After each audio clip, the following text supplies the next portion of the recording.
ಒಂದು ಹುಡುಗಿಗೆ 18 ವರ್ಷ ವಯಸ್ಸು ಅಂತ ಹೇಳಲಿಕ್ಕೆ ಆ ಹುಡುಗಿಗೆ 17 ತುಂಬಿ 18 ಬಂದಿದ್ರಾಗಲ್ಲ, 18 ವರ್ಷ ತುಂಬಿರಬೇಕು. 18 ವರ್ಷ ತುಂಬುವವರೆಗೂ ಆ ಹುಡುಗಿಯನ್ನು ಕಾನೂನಿನ ಪ್ರಕಾರ ಅಪ್ರಾಯಸ್ಥೆ ಅಂದರೆ ಬಾಲಕಿ ಅಂತ ಕನ್ಸಿಡರ್ ಮಾಡಲಾಗುತ್ತೆ. ಹಾಗಾಗಿ 18 ತುಂಬುವವರೆಗೂ ಹುಡುಗಿಗೆ ಮದುವೆ ಮಾಡುವ ಹಾಗಿಲ್ಲ. ಅದೇ ರೀತಿಯೇ ಹುಡುಗನಿಗೆ 21 ವರ್ಷ ವಯಸ್ಸು ತುಂಬುವವರೆಗೂ ಆತನನ್ನು ಬಾಲಕ, ಈ ಕಾಯ್ದೆ ಅಡಿಯಲ್ಲಿ ನೋಡಿ, 18 ವಯಸ್ಸು ತುಂಬಿದ ತಕ್ಷಣ ಮತ ಹಾಕುವ ಅಧಿಕಾರ ಬರುತ್ತೆ, ಆಸ್ತಿಯನ್ನು ತನ್ನ ಹೆಸರಲ್ಲೇ ಹೊಂದುವ ಅಧಿಕಾರ ಬರುತ್ತೆ, ಅದರ ಪರಬಾರಿ ಮಾಡುವಂತಹ ಅಧಿಕಾರ ಬರುತ್ತೆ, ಬೇರೆ ಬೇರೆ ಎಲ್ಲ ರೀತಿಯಾದಂತಹ ಅಧಿಕಾರಗಳು ಬರುತ್ತೆ. ಹಾಗೆ ಬಂದ ತಕ್ಷಣ 18 ತುಂಬಿದೆ, ನಾನೊಂದು ವಯಸ್ಕ, ಅವನಿಗೆ ಮದುವೆ ಮಾಡಬಹುದು ಅನ್ನುವುದು ಈ ಕಾಯಿದೆಯ ಪ್ರಕಾರ ತಪ್ಪಾಗುತ್ತೆ.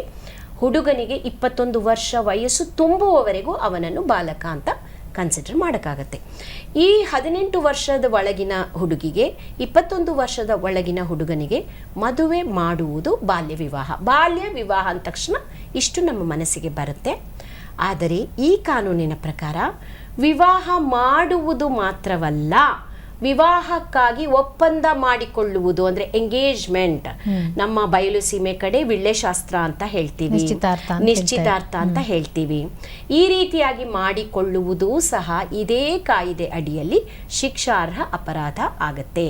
ಹಾಗೆಯೇ ಮಾತುಕತೆ ಈಗ ಮಾಡಲ್ಲ ಮದುವೆ, ಸುಮ್ಮನೆ ನನ್ನ ತಮ್ಮಂಗೆ ತಂದ್ಕೊಳ್ಳೋದು ಅಂತ ಮಾತುಕತೆ ಮಾಡಿ ಅರ್ಶಿನ ಕುಂಕುಮ ಹಣ್ಣು ಹೂವು ಎಕ್ಸ್ಚೇಂಜ್ ಮಾಡ್ಕೊಂಡ್ವಿ, ಅದು ನಿಶ್ಚಿತಾರ್ಥನೂ ಅಲ್ಲ, ವಿಳ್ಳೆಶಾಸ್ತ್ರನೂ ಅಲ್ಲ, ಎಂಗೇಜ್ಮೆಂಟ್ ಥರ ಉಂಗುರಗಳು ಬದಲಾಯಿಸಿಲ್ಲ, ಆದರೆ ಬರೀ ಮಾತಾಡ್ಕೊಂಡ್ವಿ. ನಮ್ಮ ದೂರದ ನೆಂಟರು ಹುಡುಗ, ಅವನು ಎಲ್ಲೋ ದುಬೈ ಕೆಲಸಕ್ಕೆ ಹೋಗ್ತಾ ಇದ್ದಾನೆ, ನಮ್ಮ ಹುಡುಗಿಗೆ 18 ವಯಸ್ಸು ಆದಮೇಲೆ ಮಾಡ್ತೀವಿ ಅಂತ ಆ ಥರ ಮಾತುಕತೆ ಆಡ್ಕೊಳ್ತೀವಲ್ಲ, ಅದು ಕೂಡ ಅಪರಾಧ.